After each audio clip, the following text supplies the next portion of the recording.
This is Rise Together News. At the end of my last post, I posed a question concerning the first 3 words of the Bible, in the beginning. And I asked, the beginning of what? Now, before we get started, I want to share a Bible joke. Question: where's the first baseball game in the Bible? Answer: Genesis. Because it says, in the big inning, Eve stole first, Adam stole second, Cain struck out Abel, and the giants and the angels were rained out. Now, Christians tend to treat the Bible differently than all other scripture in the world. All the other scriptures are known as rich mythologies, while the Bible alone is promoted as literal chronological history. Myths are meant to guide us through a process of discovery where deep truths can reveal themselves through story. And while they may actually contain factual information, they're generally not promoted as literal.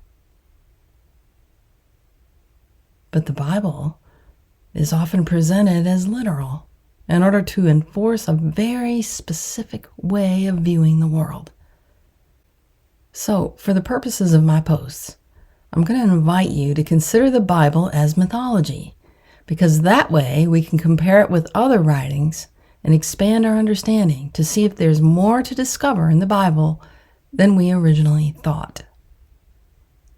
Genesis 1 starts out, in the beginning. And then there's a whole lot of stuff missing after that. Because when you start researching this narrative, the available facts around it, such as its dating and lack of original sources, give it away as a plagiarized hack job. Think about it. We wouldn't have cuneiform tablets from the 12th century BC if the world was created in the 6th century BC, as we're told. The Genesis creation story is so not exactly what it claims to be, and our Abrahamic church fathers so forcefully insist that we believe it and it alone that we're naturally conflicted. Evangelical fundamentalist Christians are forced to accept this obviously plagiarized hack job as absolute fact under the threat of eternal damnation in a fiery pit of hell. You have to either close your eyes and pretend you believe it, or not. You're forced to pick a side. The Genesis creation story alone forces you into that duality. And that's exactly what I think it was designed to do. And in my opinion, that's the absolute brilliance of it. Because that, in my opinion, was the plan. The biblical narrative automatically sends the human on a hero's journey through the blinding fog of chaos, and you know there's truth out there somewhere, and that it's so important and so protected that you must spend your life searching in order to find it. Think about that. The Bible is a big fog machine that points us to something that we have to search for in order to see.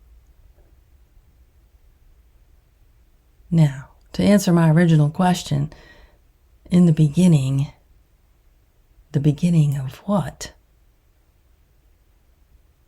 If I were to rewrite this opening verse today, I might put it this way. In the beginning of the glorious plan, there was chaos. That's how I think the book of Genesis should start. And I'll add that each one of us alive today is part of that plan as it unfolds before our eyes this very moment.